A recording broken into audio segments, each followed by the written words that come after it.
Quiero comenzar contando una historia muy antigua. Había un hombre que estaba buscando una respuesta muy importante en la vida. Y este hombre había buscado esa respuesta en múltiples religiones. Así que se consigue con un rabino y él le dice, oye, mira, yo ando buscando esta respuesta. Y le hace la pregunta, ¿cómo puedo vivir eternamente? El rabino lo mira y le dice, cásate y verás cómo eso va a tener una respuesta. Y él dice, pero si me caso, ¿voy a poder vivir eternamente? No, pero se te van a quitar las ganas.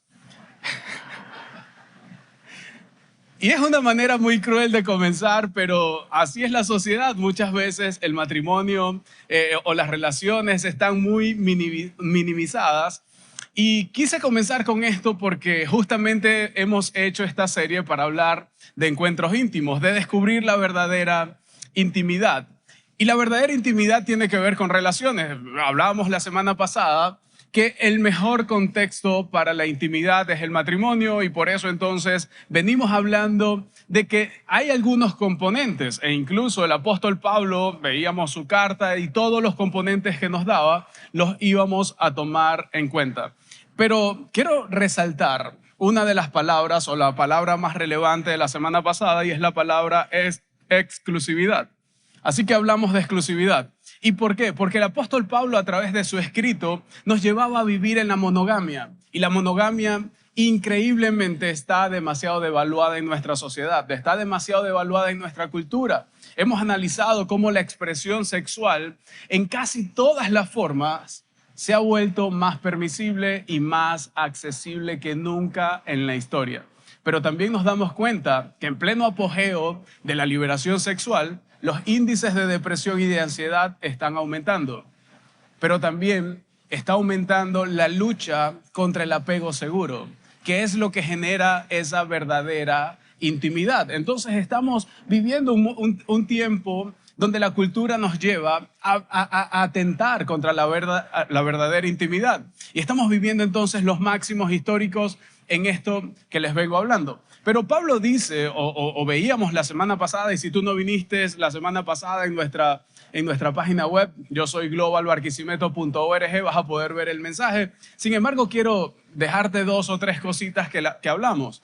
El apóstol Pablo, en esa carta que le envía al pueblo de Corinto, decía que tenemos que dar en el blanco cuando se trata de intimidad sexual. Cuando estamos hablando de relaciones, tenemos que dar en el blanco, porque errar en el blanco sexualmente trae muchísimas consecuencias, a tal punto que hoy las estamos viviendo.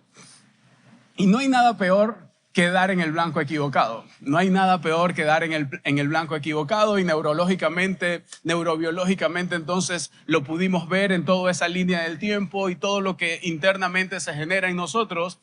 Pero vemos cómo eso de la expresión sexual de manera desenfrenada va erosionando nuestra capacidad de conexión profunda, minimiza nuestra verdadera intimidad. Entonces, por eso estamos hablando en esta serie y hoy es la segunda parte.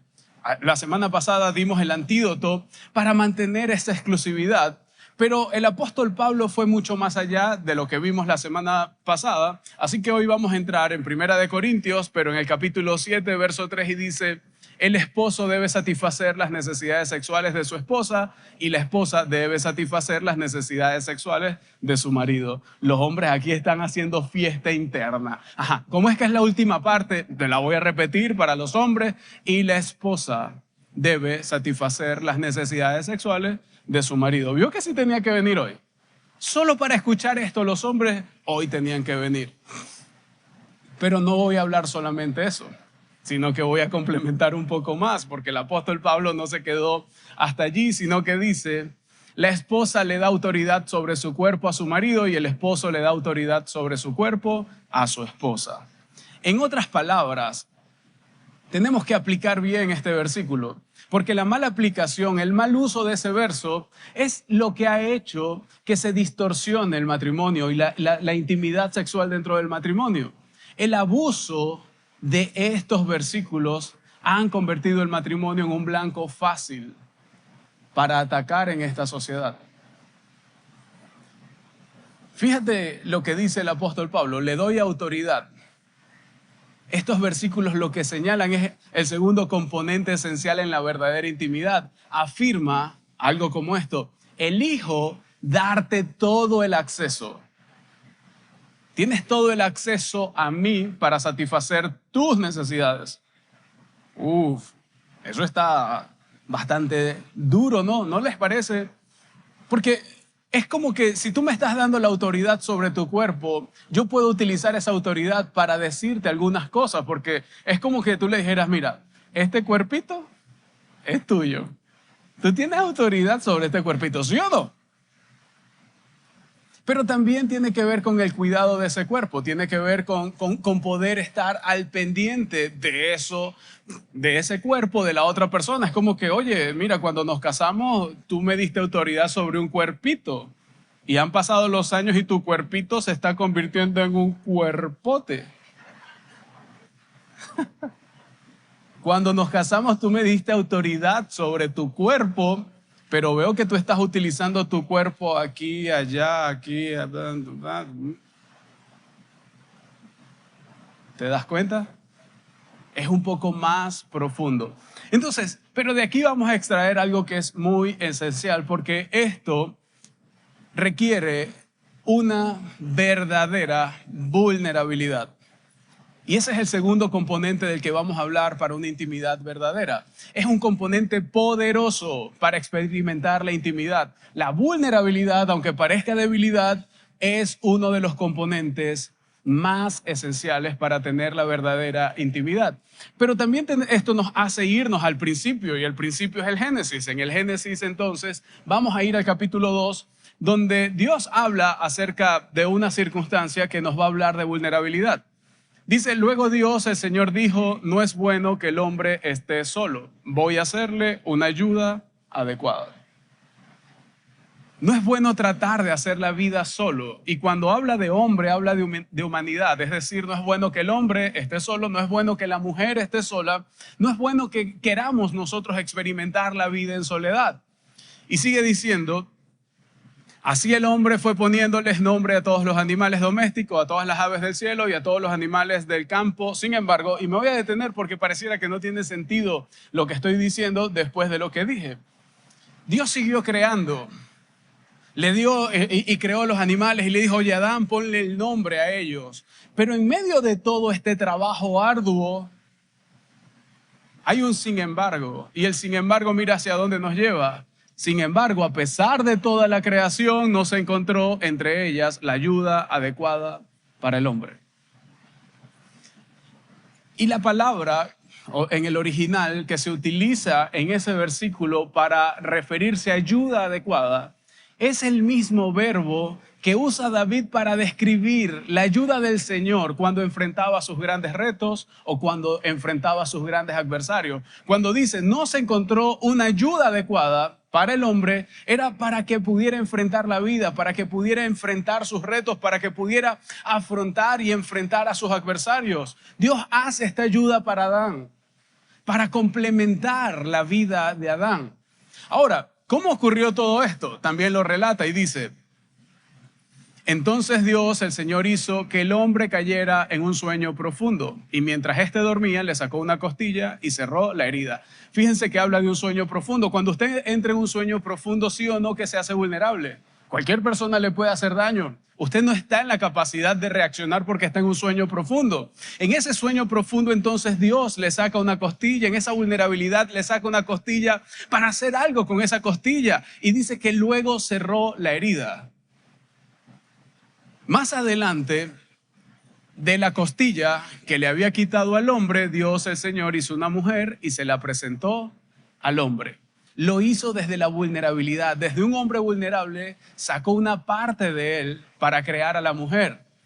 De una u otra manera, Dios estaba forjando la posibilidad de una profunda intimidad a partir de la vulnerabilidad. Desde esa vulnerabilidad de Adán, estaba conectando su cuerpo ahora con el cuerpo de la mujer. Y mira la exclamación de Adán. Dice, el cual exclamó, esta sí es hueso de mis huesos y carne de mi carne. Se llamará mujer, porque del hombre fue sacada. Y después que Adán dice y reconoce, oye, mira, la sacaron de mí, se va a llamar mujer, entonces ese es hueso de mis huesos y carne de mi carne, es decir, somos muy cercanos. Y fíjate lo que dice luego el Señor. Dios dice, por eso dejará el hombre a su padre y a su madre y se unirá a su mujer y los dos llegarán a ser, ¿cuántos? Uno solo. Y hay un notable juego de palabras en la lengua hebrea, sobre todo en este pasaje. Está la descripción de sacado, pero de una u otra manera eso entra y crea unidad. Entonces, te saco para crear unidad. Y cuando lo ves en el original se ve mucho mejor eso, que la vulnerabilidad le da paso a esa profunda intimidad. Y no se puede estar más cerca que eso, no se puede estar más cerca que pertenecer, que ser uno con otra persona. Por eso dice, no es bueno que el hombre esté solo, le voy a dar una ayuda idónea. Y después dice, oye, ustedes van a ser un solo ser. Y esta es una antigua descripción del apego, y el apego genera intimidad. Pero también hablábamos que en el último medio siglo los psicólogos han observado un alarmante declive en adultos que no experimentan el apego seguro. Que a pesar de que experimentan el apego en las relaciones, no es un apego seguro. ¿Y cuál es el factor? El factor primordial es intimidad. No hay una verdadera intimidad. Hay una intimidad superficial, porque hemos reducido la intimidad simplemente a encuentros sexuales. Y el problema es que los mensajes de la cultura se fijan en sentimientos, en satisfacer sentimientos. Voy a explicarte un poco cómo comienza todo esto y vamos a entrar en una disyuntiva entre atracción versus apego.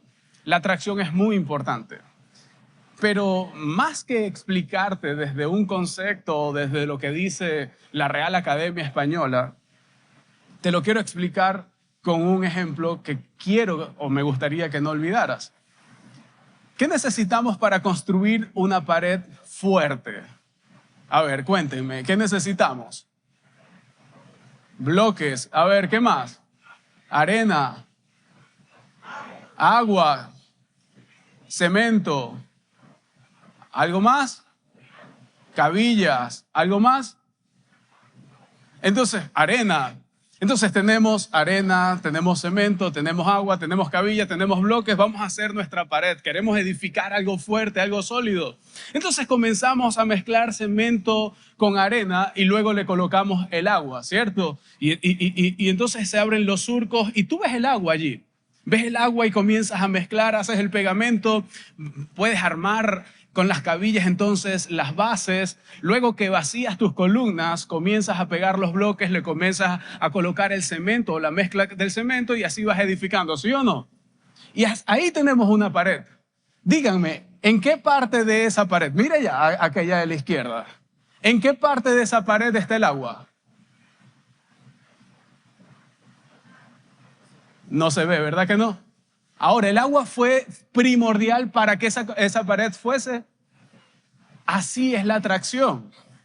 La atracción entonces es como esa agua que al principio tiene que estar presente, tú la ves, pero que después va a desaparecer, que después no se va a ver en el mismo estado en el que se presentó al comienzo. Pero ¿qué pasa? Que la cultura nos lleva a que la atracción es tan importante porque genera químicamente muchísimo en nosotros. Porque la atracción genera dopamina, serotonina, norepinefrina, que a la larga es noradrenalina. Y no quiero entrar en mucho de este tema fisiológico ni químico, pero tú tienes que saber que la dopamina es la sustancia de la felicidad. Así que entonces, cuando basamos las relaciones en la atracción, nos sentimos bien porque la dopamina me hace como que experimentar felicidad y por eso quiero atracción, atracción, atracción, atracción, atracción constantemente. También se genera serotonina y la serotonina entonces lo que mueve es las emociones y yo estoy emocionado cuando veo la atracción, se me moviliza el mundo emocional cuando veo esa otra persona que me atrae y la noradrenalina es la sustancia química de la inquietud. Entonces cuando no experimento lo otro comienzo a estar inquieto y con el tiempo ¿qué pasa? La vida va pasando, los años van pasando las temporadas y las personas comienzan a experimentar la infelicidad. Porque no hay ese baño que estaba en la atracción inicial. La relación ya no es nueva ni excitante para las personas y te vuelves inquieto porque ya no lo sientes. Ya no lo sientes tanto y comienza la duda a tomar posesión de tu mente y empiezas a preguntarse, oye, ¿será esta la persona adecuada para mí? Escúchame, la atracción, aunque es poderosa, no es tan fuerte como para mantener unidas a dos personas por largo tiempo. La intimidad se inicia a través de la atracción, pero la verdadera intimidad es a través del acceso físico, mental y emocional. El apego, ese apego saludable va a llegar cuando nosotros compartimos físicamente, cuando compartimos mentalmente, cuando compartimos emocionalmente. Dar mayor acceso a tu vida aumenta tu potencial de intimidad, aumenta tu potencial de unidad, aumenta tu potencial de apego. Pero a veces ocurre tan rápido que damos a la gente un acceso injustificado a nuestras vidas. No, sí, pasa, tranquilo. Pueden pasar con confianza. Pero lo estamos haciendo de la manera incorrecta. El apego es un vínculo profundo que une a dos personas. Vamos, la historia de la creación humana culmina con una descripción extraordinaria que tiene que ver con verdadera intimidad, con la esencia de una relación y con la definición de ese apego, de esa verdadera intimidad. ¿Qué tal si nos vamos al verso 25 de Génesis? Dice, en ese tiempo, el hombre y la mujer estaban desnudos, pero no se avergonzaban. Estaban desnudos, estaban empelotados ahí y no se avergonzaban. Tú y yo hoy tenemos que andar tapándonos, ocultándonos, porque muchas veces nos avergonzamos. Hay personas que incluso en la intimidad sexual se andan escondiendo porque se avergüenzan de algo. Pero cuando nos describe que en ese tiempo el hombre y la mujer estaban desnudos, pero no se avergonzaban, nos está diciendo, eran accesibles, había accesibilidad entre el uno y el otro, no había temores, no estaban ocultando, no intentaban retener nada. ¿Por qué? Porque no estaba presente la vergüenza. Se conocían y se aceptaban plenamente, pero después de aquí ocurre algo llamado pecado. Y por eso quiero saltar ahora al capítulo 3. Pasemos al capítulo 3, versos 7 y 8, y dice que después del pecado, después de haber comido del árbol del bien y el mal, ese que estaba prohibido comer, en ese momento los ojos de ambos fueron abiertos y tomaron conciencia de su desnudez. Por eso, para cubrirse, entretejieron hojas de higuera. Llegó el pecado, ellos tomaron conciencia, comenzaron a cubrirse con hojas de higuera, y luego dice, entonces corrieron a esconderse entre los árboles para que Dios no los viera. Primero con las hojas de higuera se cubrieron el uno del otro y luego se escondieron detrás de los árboles para taparse y esconderse de Dios. La vergüenza comenzó a ganar espacio. Hay una mujer llamada Brené Brown, es una socióloga súper reconocida, y ella habla que hay algo que bloquea la capacidad de conexión profunda. ¿Sabes qué es? La vergüenza. La vergüenza impide que las personas se conecten profundamente.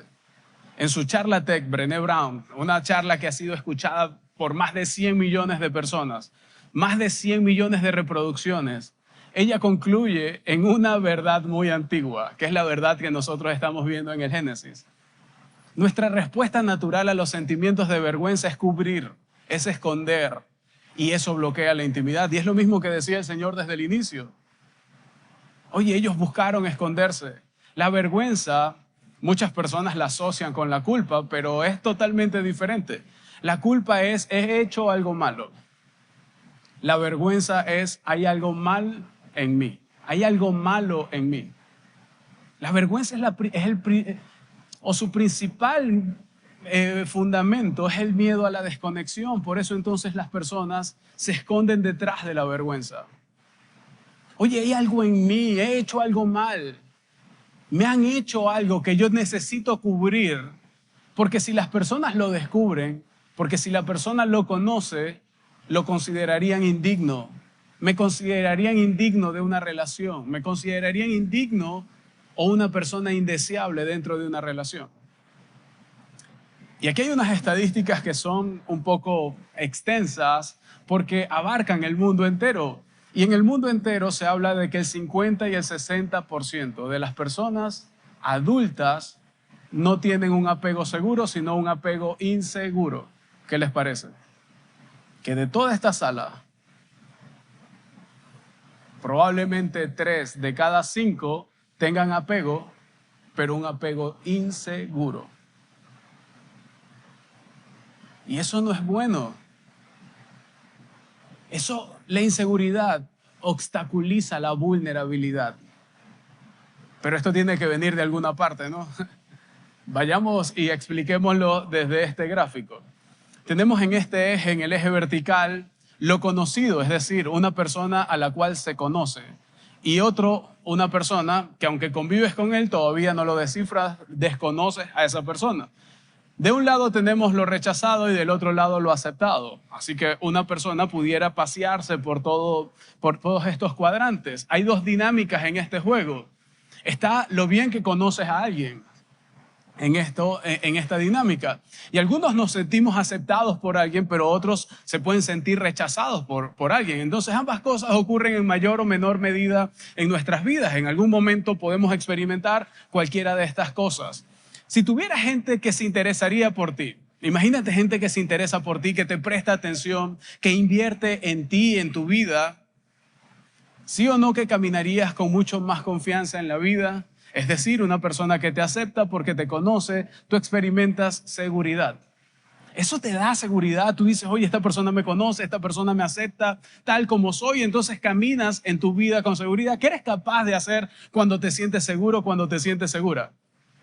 Puedes hacer muchísimas cosas, puedes expresarte, puedes abrirte, puedes dar apertura emocional, mental, incluso hasta física cuando alguien te conoce y cuando alguien te acepta. Así entonces en el matrimonio o en las relaciones tú empiezas a experimentarlo.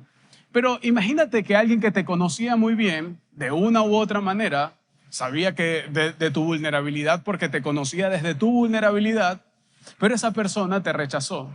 Esa persona te dejó, esa persona te traicionó, a pesar de que te conocía muy bien, entonces experimentaste el rechazo y tú comenzaste a ser una persona evitativa. Porque el dolor estaba allí en ti. Has sufrido una herida que necesitas sanar y como no la sanas, entonces entras a la zona de evitar, porque no te quieres exponer a la herida, porque no quieres sufrir. Decides no ser vulnerable porque tú dices, oye, si esta persona me conocía y mira lo que me hizo, yo prefiero no darme a conocer, no vaya a ser que utilicen mis puntos para rechazarme, no vaya a ser que utilicen todo esto, entonces para echarme a un lado y eso entonces no me permita conectarme. Entonces empezamos a evitar esas cosas, empezamos a evitar la vulnerabilidad y eso nos lleva a no ser conocidos. Entonces entramos ahora en este otro cuadrante donde estamos siendo desconocidos, pero igual el rechazo está en nuestro corazón. Te has vuelto una persona que ahora comienza a dudar, que no sabes si darte a conocer, pero estás igual experimentando el rechazo y comienzas a dudar y la duda se apodera de ti, se apodera de tus relaciones, se apodera de tu matrimonio, se apodera de esa intimidad. Y la duda entonces comienza a hacer algunos estragos en tu vida. Tú empiezas evitando dudas, pero el evitativo muchas veces cae en aquello que es resistente. No, me resisto a ser vulnerable, quiero que la gente me acepte, pero sin que me conozca. Entonces entran en el otro cuadrante, de esos que se están resistiendo a la vulnerabilidad. Porque aunque quieren ser aceptados y experimentan ser aceptados, igual siguen siendo desconocidos porque no están siendo vulnerables. La realidad es que nosotros queremos experimentar en nuestras relaciones seguridad, confianza, ¿sí o no? Pero el problema es que estas tres categorías, estos tres cuadrantes, representan al mundo actual. Porque hay más personas evitando relaciones e intimidad profunda, dudando de si eso es para ellos o incluso resistiéndose a la vulnerabilidad. Y a menudo las personas evasivas pueden pasar a ser resistentes. Los que dudan, entonces comienzan a alimentar sus dudas. A lo mejor esto pareciera muy técnico y tú dices, oye José, pero con plastilina creo que lo entiendo mejor. Entonces vamos a la parte de la plastilina. Y lo quiero hacer con una imagen que para ti va a ser muy, muy común, porque tú y yo nos montamos en alguno de estos, ¿sí o no? ¿Qué es esto? Aquí en Venezuela lo llamamos sube y baja. En otros lados lo llaman balancín. Pero quiero que vayamos y nos montemos ahí en el balancín con alguno de nuestros amigos, te montas con alguna de tus amigas. Esto ilustra movimiento que implica vulnerabilidad y pérdida de control. Porque cuando tú estabas allí, dale, móntate, y estás de puntillas para que el otro se montara. ¿Sí recuerdas ese momento, no? Y de repente alguien va hacia abajo. Ese que va hacia abajo siente seguridad. Pero el que va subiendo, ¿qué siente? Miedo, siente desconfianza, porque dice, oye, yo no tengo el control. Y le dice, mosca, cuidado, ¿sí o no? Y comienza en el balance. Imagínate en una relación, comienzas allí en el sube y baja, sube y baja, sube y baja. Y de repente la otra persona comienza a chocar el sube y baja contra el piso. ¡Tac! Tú te recuerdas, ¿cierto? Y tú comienzas del otro lado, en la parte de arriba, a saltar. Cada vez que choca en el piso, tú saltas. Y eso que comienza a generar en ti pérdida de control, ¿sí o no? Sientes que no tienes el control, te sientes vulnerable. E incluso, cuidado, no te vayas a bajar, ¿sí o no? ¿Y cuántas veces no le gritamos al otro, no te vayas a bajar? Porque en una ocasión anterior te montaste en un sub y baja, se bajó esa persona y de repente tú comenzaste a bajar y viviste las consecuencias, ¿sí o no? Así vamos en las relaciones. Alguien te hirió y entonces tú estás allí evitando, no, yo no me vuelvo a montar en el sub y baja. Alguien te hizo algo, se bajó del balancín, se bajó de la relación y tú dices, no vuelvo a creer en las relaciones. No vuelvo a ser vulnerable porque yo quiero tener el control y comienzas a tomar el control. Y comienzas entonces en esa dinámica de la vida. Ser vulnerable se asocia falsamente a debilidad, pero implica muchísimo. Eso implica incertidumbre, es verdad. Implica riesgo, sí. Ser vulnerable implica riesgo. Implica exposición emocional. Implica riesgo al rechazo. Pero todas esas cosas increíblemente son valientes. Así que la vulnerabilidad no es debilidad, es valentía. Y hace falta valor para afrontar nuestro pasado, para afrontar nuestras heridas, para afrontar nuestros fracasos, para afrontar nuestros quebrantos. Vamos, yo te entiendo porque tú has estado herido o herida por una relación pasada. Y por eso no quieres ser vulnerable. Yo te entiendo. E incluso si lo traemos a la fe y dejando un poco a un lado esto del matrimonio y la sexualidad, tú también a veces no quieres ser vulnerable dentro de la iglesia porque viniste y alguien te rechazó en el pasado por algo. Y por eso no compartes abiertamente tu vida con otros. Y por eso no experimentas el verdadero apego relacional. Tiene que ver con los amigos, tiene que ver con la conexión dentro de la iglesia, tiene que ver con la conexión con la familia, pero también tiene que ver con la conexión con esa persona con la que vas a compartir toda tu vida. Necesitas demasiado valor para afrontar todo esto, pero sí o no que es más fácil evitarlo, que es más fácil ignorarlo, que es más fácil resistirse a ser vulnerables. Esta mujer, esta sociólogo llamado Brené Brown, escribe algo que es extraordinario y quiero tomarlo en consideración para el mensaje. No se puede adormecer las emociones de forma selectiva. ¿Qué quiere decir con esto? Que cuando adormecemos nuestra culpa, vergüenza y miedos, también adormecemos la alegría, la gratitud y la felicidad. Si quieres experimentar alegría, gratitud y felicidad, entonces no puedes adormecer la culpa, la vergüenza y los miedos. Van de la mano, es como si de un lado experimentas culpa, vergüenza y miedos, pero al otro lado está la alegría, la gratitud y la felicidad. Más adelante sigue diciendo lo siguiente. Si pones la vergüenza en una placa de Petri es esos circulitos donde haces experimentos, haces un estudio microscópico, lo pones en una placa de Petri para hacerle un análisis, necesitas 3 ingredientes para crecer exponencialmente: secreto, silencio y juicio. Cuando tú alimentas de secreto, silencio y juicio, ¿sabes qué crece? Es el ingrediente para que crezca exponencialmente la vergüenza. Y muchos de nosotros, a través del secreto, alimentamos la vergüenza, no la confianza. Y muchos de nosotros, a través del silencio, de no exponer nuestras emociones, de cerrarnos, de ser herméticos, de no ser vulnerables, entonces alimentamos la vergüenza. Muchas veces, por el juicio, por aquello que me pasó, entonces entramos en juicio y alimentamos la vergüenza. Ahora, más adelante dice, si pones la misma cantidad de vergüenza en la placa de Petri, es decir, la misma muestra, y la rocías con empatía, no puedes sobrevivir. De otra manera es, si quieres matar la vergüenza, tienes que darle una sobredosis de empatía. Como diría este filósofo mexicano, mátala. Mátala con una sobredosis, pero de empatía. ¿Quieres matar la vergüenza? Tienes que ser empático con las demás personas. Tienes que ser vulnerable. Por eso quiero darte dos claves. Dos claves para que tú puedas cultivar la seguridad. Así que presta muchísima atención. Número 1, aceptación. Lo primero que hay que hacer es crear un ambiente de aceptación. Y no solamente lo quiero llevar hacia la vida sexual o hacia la vida matrimonial, sino que lo quiero expandir un poco más. La empatía es una forma de aceptación que conduce a la seguridad psicológica. Y tú y yo queremos experimentar seguridad psicológica. Que nuestra mente sea saludable, que nuestras emociones sean saludables, que nuestra alma sea saludable. Pero si tú quieres eso, tienes que aumentar la vulnerabilidad. Debes tener un nivel de aceptación por mucho tiempo para entonces experimentar la seguridad psicológica. La aceptación es decirle a alguien, te veo como eres en realidad, pero sigo queriendo estar cerca de ti.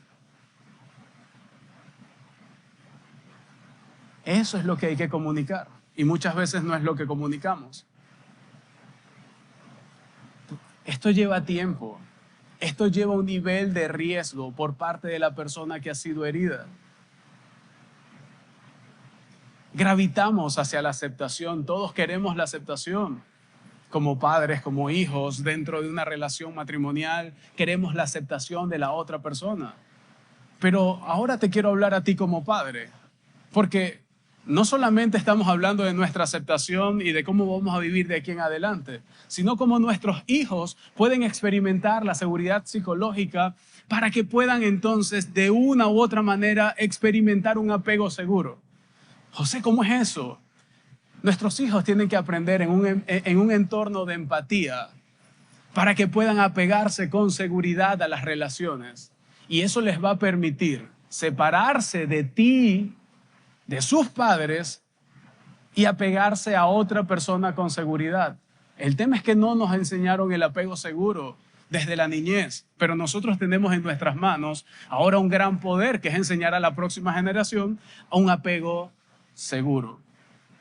Ahora, esto lleva tiempo, sí, eso lleva tiempo, requiere intencionalidad, requiere vulnerabilidad, requiere accesibilidad, pero también requiere compromiso.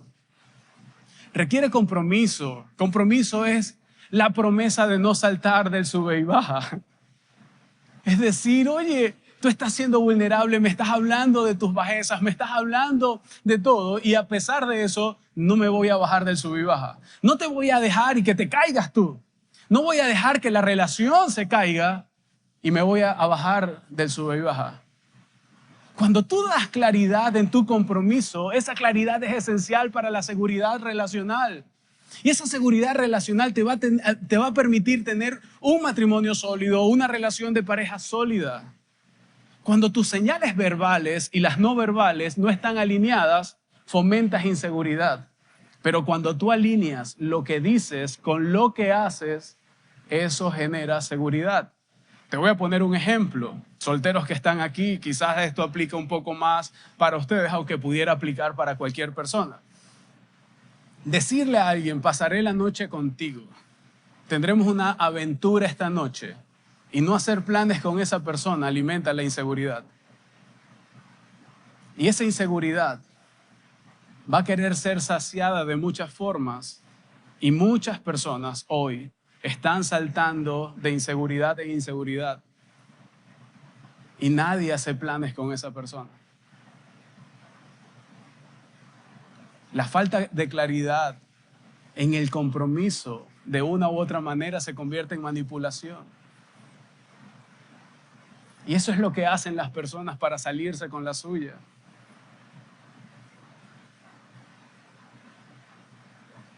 Intentan controlar al otro. Y por eso vemos tantas fracturas. Es como si nos aprovecháramos de nuestra libertad para usar a las personas y dejar esa relación en cualquier momento. Estamos jugando de manera egoísta a nosotros tener el control y por eso no declaramos compromiso. Aseguras que la otra persona actúe y se mantenga cerca de ti o interesado en ti y eso es manipulación. Vamos, te quiero hacer algunas preguntas. ¿Eso es lo que realmente quieres para tu vida? ¿Alguien que te manipule? ¿Alguien que te diga y haga las cosas que te hacen feliz porque tiene miedo de que te vayas? Que no es vulnerable, sino que solamente te está manipulando. Vamos, tú no quieres a alguien que te apoye en tus sueños, en tus esperanzas, que atienda tus necesidades, que tenga en cuenta tus intereses y se entregue sacrificialmente a ti porque disfruta deleitándose en ti en lugar de temer perderte. Cuando tú creas la expectativa de nunca voy a dejarte, eso te limita a ti, pero es absolutamente liberador para la otra persona. Y creo que en una relación no podemos ser egoístas en solamente vivir nuestra libertad, sino darle seguridad y confianza al otro. ¿Acaso no es lo que decimos en el matrimonio? Quienes están casados fueron al altar, se pararon uno al lado del otro, vino el pastor, el padre, el cura, no sé quién te casó, y dijo algo como esto: ¿acepta usted por esposo? ¿Acepta usted por esposo? Usted dijo que sí. Y después te dijeron, en los buenos momentos, en los malos momentos, ¿sí? Cuando sean ricos, cuando no tengan, cuando estés enfermo o cuando estés sano. Las personas declaran ese compromiso, pero muchas veces no lo sostienen. Pero si quieres generar seguridad en el otro, tú tienes que declarar un compromiso y sostenerlo con acciones. El otro puede descansar sabiendo que tú estarás allí para siempre. Pero la verdad es que muchos, después de esa declaración, han saltado del sub y baja.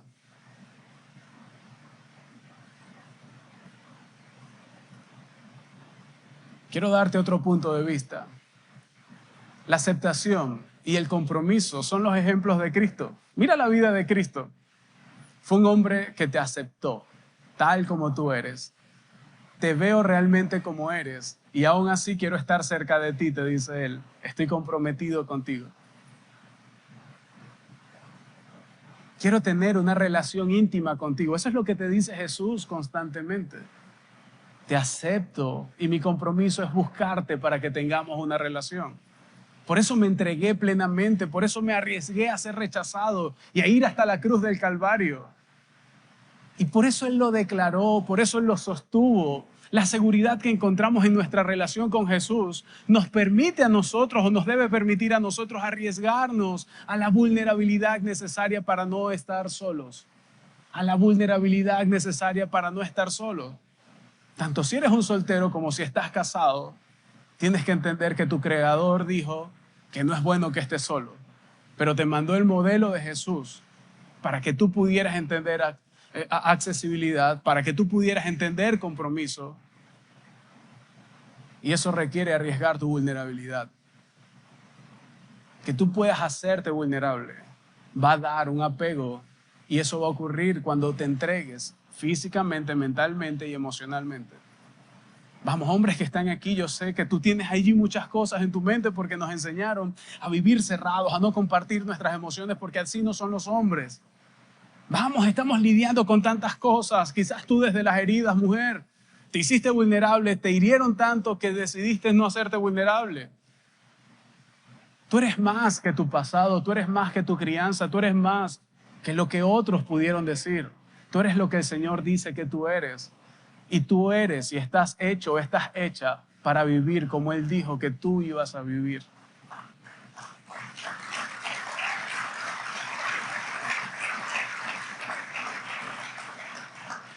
Pero entiendo que no va a ser fácil, porque vas a tener que deslastrarte de pensamientos. Si tú hoy vienes por primera vez, y a lo mejor tú estás diciendo, oye, es que a mí me cuesta, José. Y me puedes decir, José, no tengo ningún inconveniente con eso. Y yo sé que te cuesta, pero tu Creador quiere enseñarte a través de Cristo Jesús a que tú puedas experimentar con Él accesibilidad. A que delante de Él tú puedes ser vulnerable y Él no te va a herir con tu vulnerabilidad, sino que te va a hacer mejor en la vida y te hará mejor en la vida también. Por eso yo quiero cerrar orando. Quiero cerrar orando para que no creamos que la verdadera intimidad va a venir por accidente, sino que la podamos construir a través de exclusividad y a través de vulnerabilidad. Vamos a orar. Querido Dios, te damos gracias. Gracias porque tú nos recuerdas a través del apóstol Pablo que nos hiciste hombre y mujer, que nos hiciste para el matrimonio, que nos das libre acceso al otro, pero que también tenemos que contribuir nosotros desde la vulnerabilidad. Permítenos expresar lo que sentimos, permítenos hablar de nuestras expectativas, permítenos abrir nuestro corazón para poder entonces ser conocidos, pero también para sentirnos aceptados, como tú nos aceptaste. Gracias por aceptarnos. Gracias porque a pesar de que nos conoces, no nos rechazas. Ayúdanos a vivir con certeza. Ayúdanos a vivir con seguridad. Ayúdanos a experimentar en nuestras relaciones de pareja, en nuestros matrimonios, esa confianza, esa seguridad que solamente tú puedes proporcionar. Ayúdanos a rociar nuestras relaciones de empatía y ayúdanos a seguir tu ejemplo para poder tener mejores relaciones. Te damos gracias, mi Dios, por estar con nosotros y por enseñarnos que en estos encuentros íntimos podemos descubrir la verdadera intimidad.